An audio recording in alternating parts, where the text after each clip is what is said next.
मन अति सुंदर के आने वाले एपिसोड्स कहानी को ऐसे मोड़ पर ले जाने वाले हैं जहां हर रिश्ता कसौटी पर होगा और हर चेहरे के पीछे छिपी सच्चाई सामने आने लगेगी।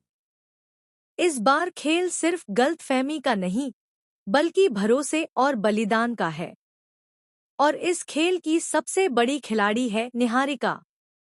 आने वाले ट्रैक में निहारिका अपनी चाल इतनी शातिर तरीके से चलती है कि राध्या को संभलने का मौका तक नहीं मिलता। वह पहले से ही जानती है कि अगर उसे प्रथम और राध्या को अलग करना है तो उसे ऐसा वार करना होगा जो सीधे विश्वास पर चोट करे। और वही होता है। घरवालों के सामने ऐसा माहौल बना दिया जाता है कि हर किसी को लगने लगता है जैसे राध्या जानबूझकर निहारिका को नीचा दिखाने की कोशिश कर रही थी।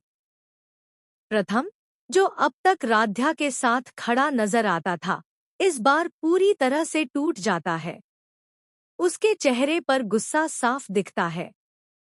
वह राध्या से सवाल करता है, लेकिन जवाब सुनने की कोशिश नहीं करता।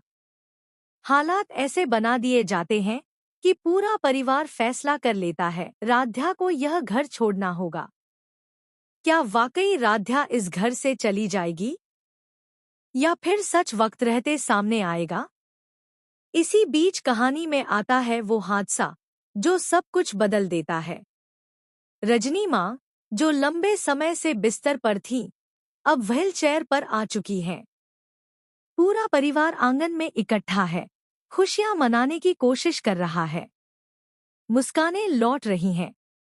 लेकिन किस्मत को कुछ और ही मंजूर है। अचानक एक पुराना पिलर हिलता है। अफरातफरी मच जाती है। चीखें गूंजती हैं। धूल का गुबार उठता है। सबको लगता है कि रजनी माँ उस पिलर के नीचे दब गई हैं। प्रथम की आंखों में डर और गुस्सा एक साथ उमड़ पड़ते हैं। वह बिना कुछ सोचे समझे राध्या पर इल्जाम लगा देता है, अगर माँ को कुछ हुआ है तो इसकी जिम्मेदार तुम हो। दादी को जैसे मौका मिल जाता है, वह तुरंत पुलिस बुलाने की बात करती हैं। कहती हैं कि अब राध्या को जेल भेजना ही होगा।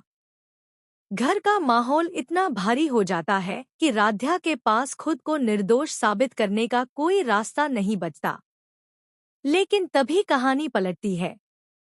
जब प्रथम और ओमकार पिलर के पास जाकर देखते हैं तो उनके होश उड़ जाते हैं। वहां रजनी माँ नहीं, बल्कि निहारिका दबी हुई मिलती है। दरअसल आखिरी पल में निहारिका ने दौड़कर रजनी माँ को धक्का देकर बचा लिया था और खुद पिलर की चपेट में आ गई।